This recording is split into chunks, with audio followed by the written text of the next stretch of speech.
فاطر السماوات والأرضين أشهد أن لا إله إلا الله وأن محمدا عبده ورسوله اللهم صل وسلم وبارك على نبينا وحبيبنا محمد وعلى آله وأصحابه وأزواجه وذريته ومن تبعهم بإحسان إلى يوم الدين. Amma ba'd. Bapak dan Ibu rahimakumullah, kita bersama-sama bersyukur kepada Allah pada pagi hari ini kita bisa dimudahkan duduk di majelis ilmu. Semoga menjadi awal dari Allah Subhanahu wa taala. Sebelum kita mulai, ada salah satu sunnah Nabi yang baik sekali untuk dilaksanakan. Tabassum kalau wajhi kasalah. Senyum untuk saudaramu. Ini semua silakan senyum ke kanan ke kiri 3 kali. Nanti yang jalan senyum berapa? Karena banyak orang senyum cuma 12 kali setahun. Pas terima gajian. Nah, ini kita habis ngaji ini ditambah senyumnya. Contoh kalau senyum 50 kali sehari, kata dokter itu terhindar stroke. Itu obat paling menjawab. Kita akan bahas mulai pagi ini, insya Allah, kitab Syu'abul Iman. Kitab Syu'abul Iman itu ditulis oleh Imam Baihaqi.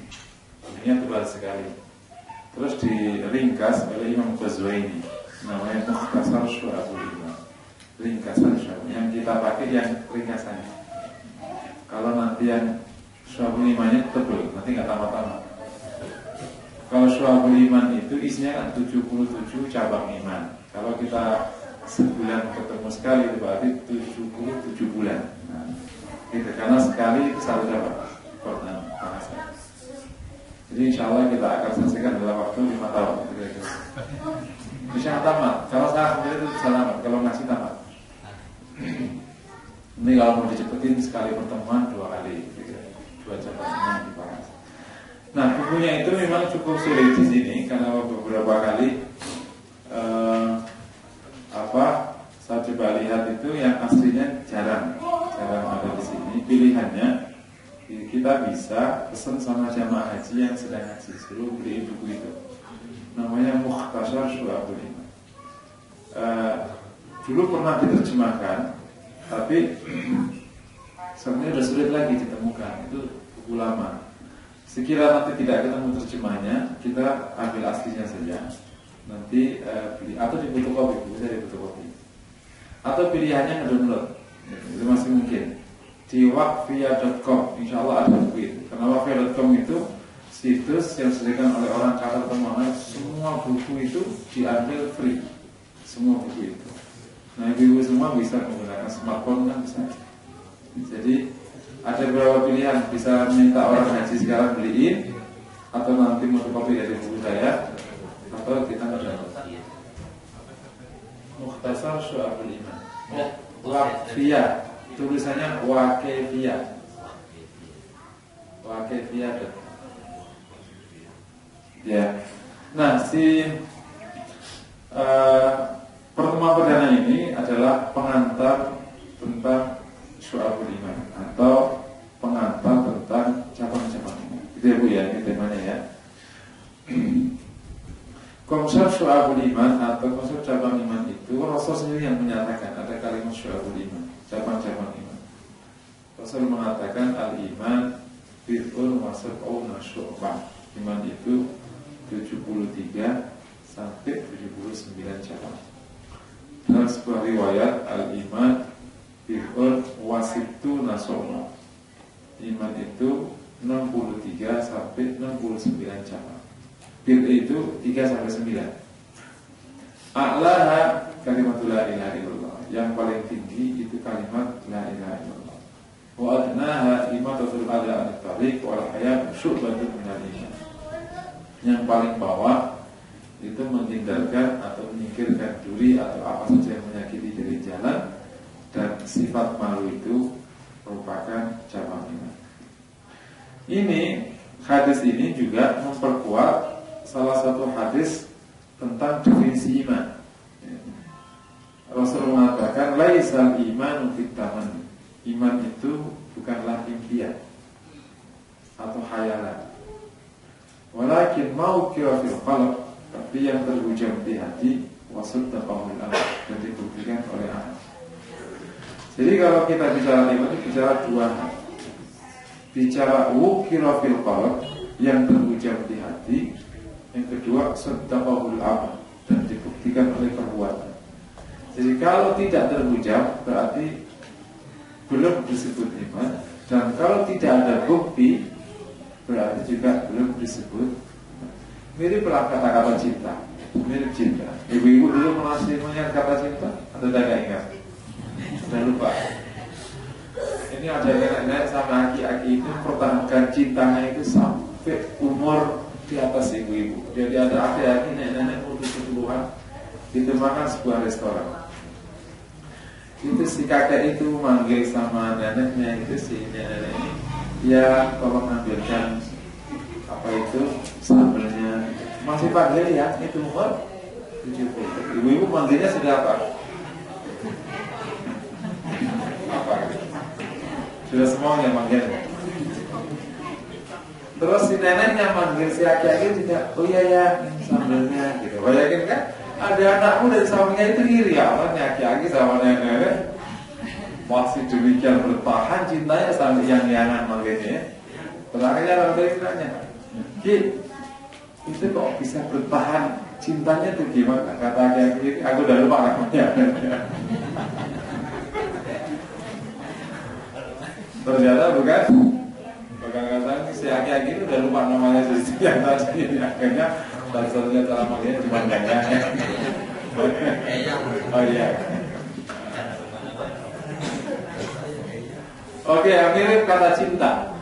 Cinta itu kan bukan apa yang dinyatakan, tapi apa yang dibuktikan. Dan itu berawal dari sebuah perasaan yang mendalam. Kayak Laila Majnun, sehingga muterin kuburannya siapa itu ya, Laila Majnun Imrul Qais muterin kuburannya Laila, sehingga meskipun udah mati si Imrul Qais ini masih terus nungguin kuburannya si Laila. Mendalam sekali. Nah, kata Rasul iman itu apa yang terucap. Kalau kita ingin gambaran kata terucap, saya ada ilustrasi 3 istri dari 3 suaminya, bukan 3 istri dari 1 suami ya, 3 istri. Jadi ada suami punya istri satu-satu, 3 suami dari satu-satu.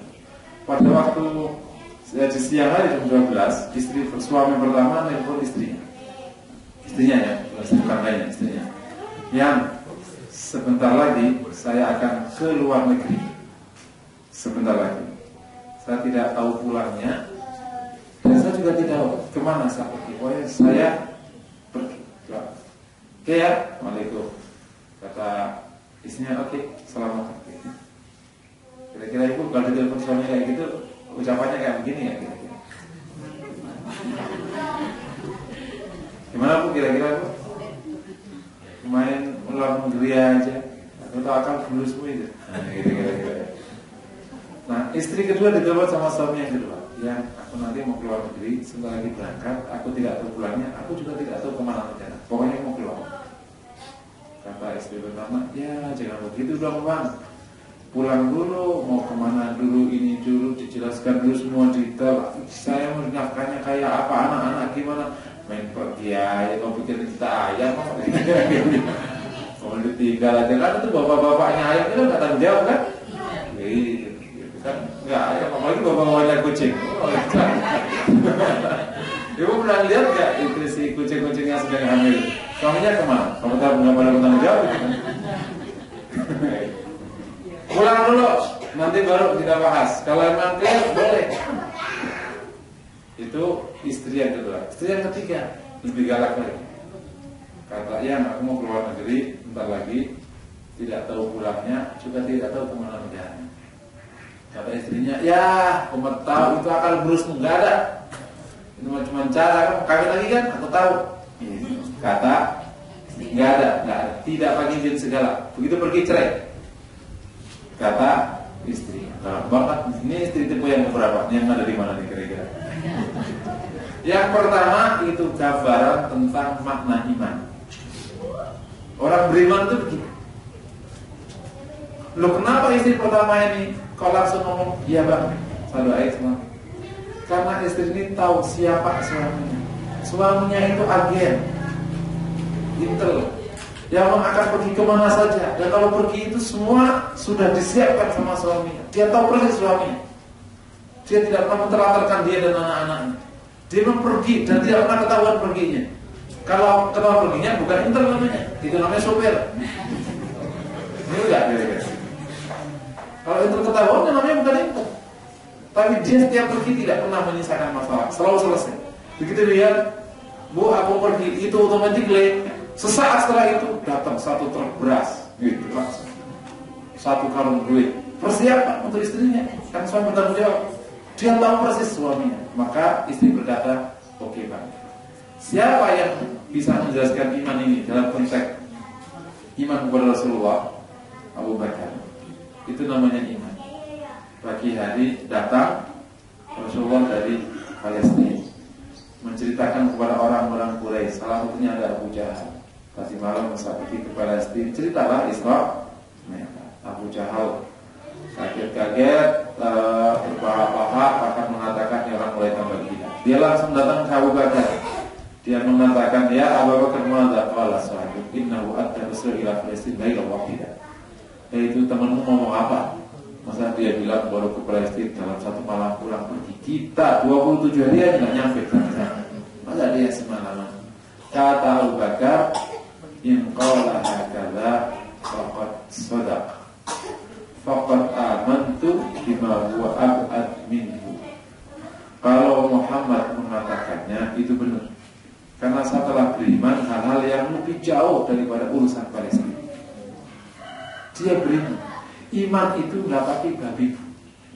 Kalau pakai babi bu, namanya bukan iman, namanya mikir. Setuju kira-kira? Allah berfirman, "Ma min dabbatin fil ardi illa 'alallahi rizquha." Dia dalam melata di muka kecuali Allah tahu rezekinya. Betul insyaallah.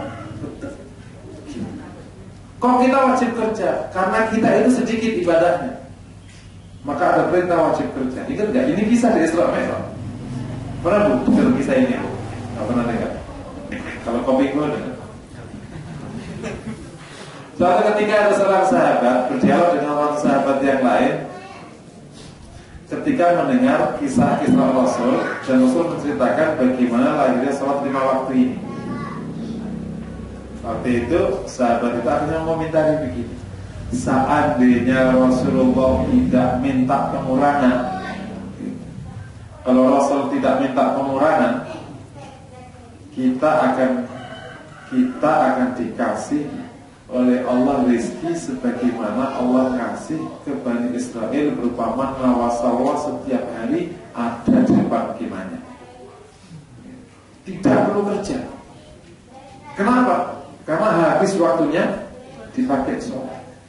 Kenapa sekarang lahir kewajiban kerja? Karena sholatnya cuma 5 kali doang. Masih ada waktu nganggur kan, sholat subuh sampai duhur kosong. Akhirnya keluar perintah idza qudiyatis sholat fantashiru. Tapi kalau sholat terus, nggak pakai perintah kerja. Itu logika yang dibangun oleh saya. Karena miskin sudah ada. Jadi waktu kerja itu menjalankan perintah. Makanya ada orang kerja jam 6 sampai jam 10 dapatnya jutaan, ada dapatnya cuma ratusan. Kenapa? Karena rezeki itu bukan perkara berapa keras kita usaha, tapi tergantung muka. Saya muka kaya, muka tidak, ya semoga dia sabar. Ya, cuma orang wajib. Karena kalau tidak berusaha, Allah tidak turunkan rezekinya. Dia harus wajib berusaha. Ini hukum sebab akibat. Itu perintah Allah dijalani. Kalau tidak, jangan dikasih. Beriman saja. Jadi itu namanya iman. Terhujam di hati. Kayak seorang istri yang tahu persis suaminya. Abu Bakar tahu persis Rasulullah itu siapa. Dia orang yang tidak pernah bohong. Maka kalau mengatakan apa-apa, itu benar memang. Maka logika harus dipakai. Kapan pakai logika? Setelah iman sudah masuk. Karena kalau iman pakai logika dulu, nanti banyak nggak bisa diiman. Kalau misalnya iman itu difilter dulu pakai logika, maka banyak nggak bisa diiman. Surga itu nggak pakai logika. Dari mana ada surga? Surga sebuah langit dan gimana gambarannya? Kita tahu surga itu berita dari Rasulullah. Buktinya mana? Nggak ada buktinya. Kalau pakai bukti itu bukan bab iman namanya, itu bab pengetahuan. Betul ya Bu ya? Kenapa kita percaya naik kendaraan? Kalau terbukti sekian ratus kali, kalau mobil ini kalau direm ngerem, kalau ngegas. Sekali gesek buktinya, nggak percaya dia. Betul ya? Maka toyo ada sedikit kerek langsung ditarik. Gesek buktinya satu saja, buktinya tidak terbukti. Dan agama tidak perlu pakai bukti. Kalau pakai bukti bukan namanya keimanan, namanya pengetahuan. Dan agama bukan pengetahuan. Kalau ingin membuktikan adanya Allah, mau lihat Allah dulu, ya nggak jadi beriman. Nggak pernah bisa lihat nanti kecuali kelak di akhir. Tapi atas dasar semua hal yang terkait itu kita bisa beriman. Nanti setelah itu baru dibangun logikanya. Makanya ada konsep ad-dinu maqulun wa laysa aql. Agama itu logik, tapi bukan logika.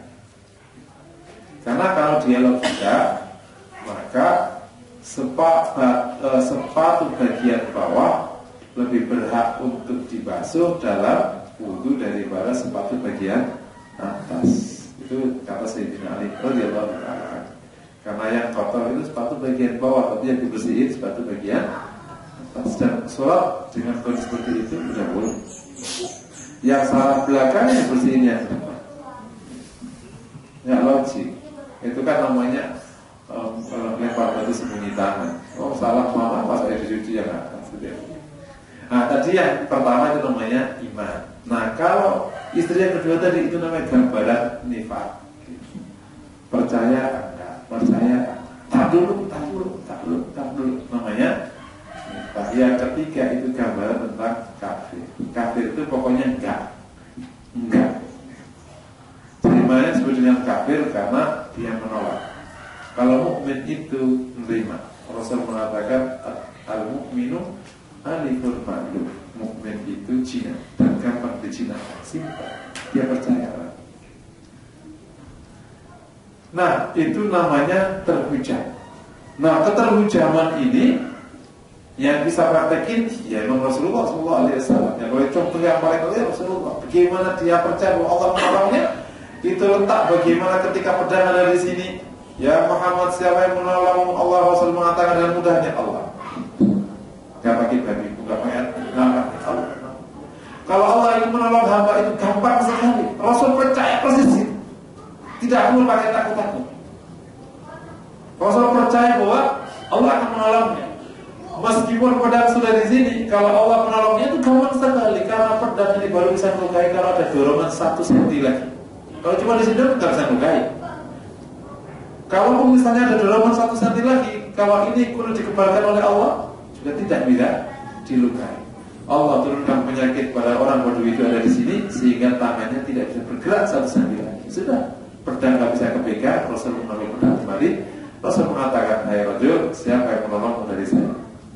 Dia nggak bisa menjawab. Itu namanya ukir, terhujam di hati.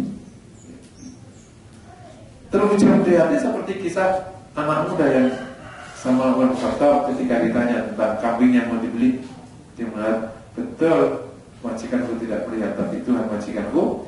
Ya, itu namanya terhujam. Langsung refleks. Terhujam itu gitu. Nah yang kedua, wasaddaqahul amal, bicara bukti, dibuktikan oleh perbuatan. Yang terhujam itu kan hanya ada kondisi hati. Yang tahu hanya Allah. Maka iman perlu membuktikan. Karena kalau tanpa bukti bukanlah iman, kata Nabi, mirip dengan cinta. Kalau tidak ada bukti, bukanlah cinta. Ada seorang laki-laki ngomong, aku cinta padamu full, I love you full. Full itu kalau di Saudi itu kacang. Jadi aku cinta padamu sebiji kacang. Gitu jadinya. Full kan, full. Tapi nganterin ke pasar nggak mau, kasih nafkah diinjil-injil, gitu. Pulang nggak jelas, terus panjang lebar. Gitu. Kira-kira apa maknanya dikatakan I love you full? Dari benar. Yang penting bukti. Iman pada Allah, amantu billah. Jadi kira aman. Bukti, salatnya tegak tidak. Akhlaknya baik, ya.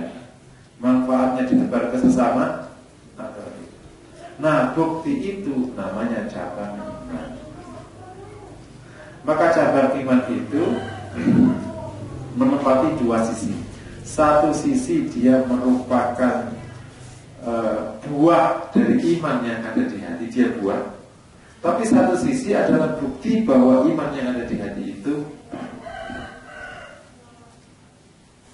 Kalau melihat dari pokoknya dia merupakan buah. Tapi kalau dari melihat buahnya dia merupakan bukti. Jadi kalau ada iman atau klaim iman, perasaan iman, kok tidak ada bukti, berarti tidak kokoh. Pembuktiannya ada di mana? Di seluruh cabang iman yang 77.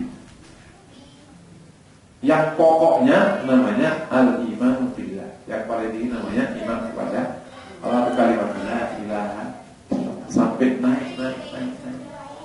Kalau kemudian setelah beriman senyumnya masih jarang, itu berarti belum begitu terbukti. Karena iman itu menuntut akhlaknya mulia. Salah satu cabang namanya akhlak mulia itu cabang iman ke-40. 40 itu akhlak itu banyak sekali. Nah, itu salah baru bicara masalah senyum. Dan hari-hari ini kita ingin bukti iman itu ada. Ada dua hal yang membuat kita itu nelangsa. Dalam konteks ini, yang pertama, bahwa banyak sekali kebajikan yang semestinya mukmin itu sudah di atasnya, lebih mendahuluinya, tapi mukmin belum bisa melakukannya. Tidak usah jauh-jauh. Hari ini sekitar 3-4 bulan yang lalu, saya itu dapat berita dari seorang teman, dia lama tinggal di Amerika, bahwa di Amerika itu ada organisasi yang dipimpin oleh Warren Buffett. Pernah dengar namanya, insya Allah ya. Orang yang pernah mengatakan, dan si pun akhirnya bisa mengalahkan bisa mengalahkan apa? Kalau si pun lawannya apa kalau lupa? Kelinci. Karena dia kan usahanya properti, kemudian kan sedikit-sedikit sedangkan Microsoft itu langsung banyak. Tapi kita belum semua dia lebih kaya daripada Microsoft.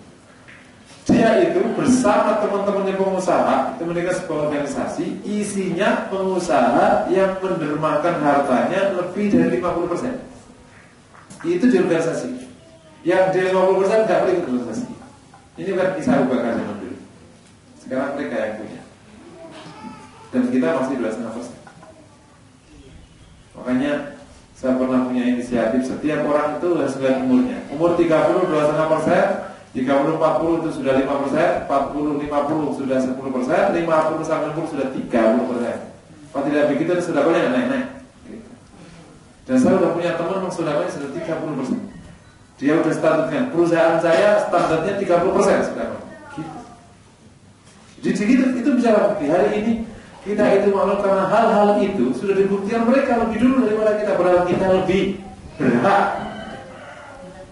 Yang kedua adalah langsung hal sederhana dalam konteks etika itu hari ini kita bukan lagi membuktikan, tapi kita itu belajar banyak dari mereka. Kan jadi lebih langsung. Kita itu Muslim belajar ukur takaran itu dari McKinsey, pasti pas. Kita nggak bisa belajar dari wailul mutaffifin. Itu nggak bisa kita jadi belajar. Ngukur itu nimbang harus menggunakan datang dari orang Amerika, suruh ngajarin kita nimbang yang benar. Karena kita nggak bisa nimbang yang benar. Kita belum bisa belajar beretika lalu lintas yang benar. Atunya negara, yang motor naik trotoar, negara Muslim. Lagi mobil naik trotoar. Klakson yang kencang di negeri ini. Ini negeri Muslim terbesar, tapi klaksonnya paling kencang. Padahal negara-negara maju nggak ada klakson. Tabrakan berat motor-motor cuma di sini. Jadi ini semua kita sedang bertanya, imannya ada di mana? Karena iman itu tidak usah jauh-jauh lah, mata jihata kejauhan, ketinggian untuk pembelajar, entah ketinggian, tahu aja. Yang gampang-gampang saja. Apakah kita sudah menebar senyum ke kanan kiri belum? Kalau ketemu sama tetangga bagaimana? Baik. Apakah tangga kita terancam oleh kita atau tidak? Terasa nggak hadirnya kita di kanan kiri sama tetangga kita? Sudah kita menermakan. Ada sebuah budaya kecil. Rasul kan menyuruh kalau seorang wanita pada masa suruh ngasih banyak kue. Sudah membiasakan beli ngasih kue tetangga kayak gitu. Kalau kita masuk ke satpam kasih kue sedikit. Sudah nggak kita budayakan? Hal kecil. Dan ini kalau sudah kita budayakan, itu sebenarnya yang membuat iman itu dirasakan hasil. Tidak usah jauh-jauh yang besar-besar dulu, ketinggian. Yang namanya jihad, dakwah, aman, itu dulu aja kecil-kecil. Kalau kita ketemu satpam gimana? Ada nggak kue dilepaskan setiap minggu? Kalau itu sudah terasa, ada yang kita laksanakan, itu berarti iman ini sudah dimulai hasilnya. Istilahnya iman ini dirasakan, bukan hanya didengarkan. Kita ingin bukti itu. Kenapa demikian? Karena di lapangan masyarakat itu tidak pernah bisa merasakan apa yang ada di hati. Yang dirasakan apa yang ada di hati. Iman itu bukti. Semua perlakuan baik itu bukti. Dan hari ini kita ingin pastikan kita semua bahwa kita memahami konsepsi iman itu, sehingga memang akhirnya sedikit demi sedikit apa yang menjadi definisi itu bisa dipraktekin. Dan itulah sebenarnya yang dirasakan masyarakat dari keberagaman seseorang. Wa arsalnaka ila rahmatan lil alamin, itu terjemahannya syu'abul iman, cabang iman. Ma anzalna 'alaika al-Qur'ana litashqa, kami tidak turunkan Al-Qur'an ini untuk membuatmu susah. Itu terjemahannya syu'abul iman. Enggak usah jauh. Kita ini kalau ketemu ke sebuah organisasi sekuler, gimana cara menyambutnya? Baik sekali. Resepsionis itu baik. Sekarang kalau kita ke masjid-masjid, gimana jamaah orang masjid di kampung menyambut jamaahnya, menyambut orang-orang? Banyak sekali hari ini yang masih pengurus masjid itu bentak-bentak anak kecil, kasar sekali sama anak-anak, kalah sama orang sekuler. Sekuler, ler itu murah sekali. Ini beriman, man, wajahnya kayak kereta. Bukti nggak di lapangan? Terbukti.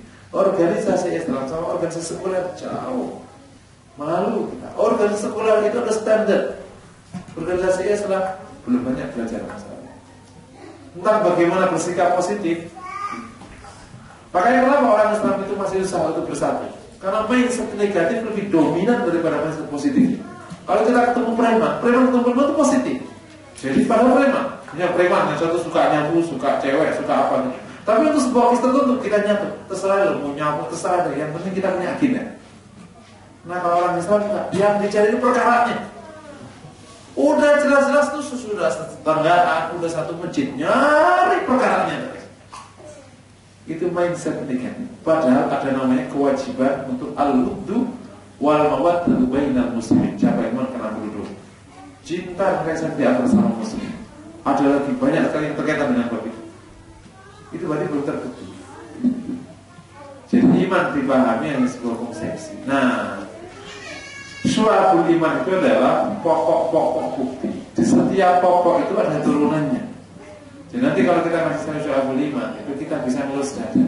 Untuk membuktikan suatu iman ada, itu butuh kerja keras. Karena satu cabang iman namanya akhlak mulia. Berapa kelihatan akhlak mulia di belakangnya? Satu cabang iman amar ma'ruf nahi munkar. Berapa yang harus kita kerjakan untuk amar ma'ruf nahi munkar? Satu cabang iman namanya berjamaah. Satu cabang iman namanya al-wala. Satu cabang iman namanya barok. Satu cabang iman, satu besar cabang iman. Satu cabang iman namanya belajar. Ini adalah, tapi insya Allah, karena yang memiliki hidayah adalah Allah, yang menurunkan menjawab adalah Allah. Usaha kecil ini semoga diridai oleh Allah dan Allah berkenan menurunkan hidayahnya sehingga iman kita ini tumbuh. Imannya kokoh sekali di sini, dalam sehat itu tentram sekali, tentram. Tapi pada saat yang sama iman kita ini tumbuh menjadi buah iman. Orang di kanan kiri kita merasakan iman kita. Jadi nanti kalau ada orang itu bertetangga sama orang mukmin itu senang sekali. Orang berlomba bertetangga sama orang-orang mukmin. Karena mereka merasakan manfaatnya. Dia dermawan sekali, bayangin. Murah senyum, baik sekali, santun. Dermawan itu berarti apa? Banyak duitnya berarti kan? Kan kamu mungkin dermawan gak ada duit. Paham kira-kira? Islam itu ngajarnya dermawannya, bukan kayanya. Karena kalau kaya gak ada guna. Kaya tapi pelit, mendingan gak usah bertangga sama orang kayak begitu. Itu namanya orang dia bilang panen motor ceklak dulu. Oh itu kalau matanya panen, ini sih siapa tenggorokannya pecekle, melihat kalau gini, tetangga gue ganti mobil, ganti istri, ganti apa. Kita aja panen doang matanya ya, karena ininya nggak panen. Tapi kalau iman ini tumbuh, maka akhirnya manfaat terbagi di kanan kiri. Nah kalau profil mukmin demikian, adakah orang menjauhi Islam?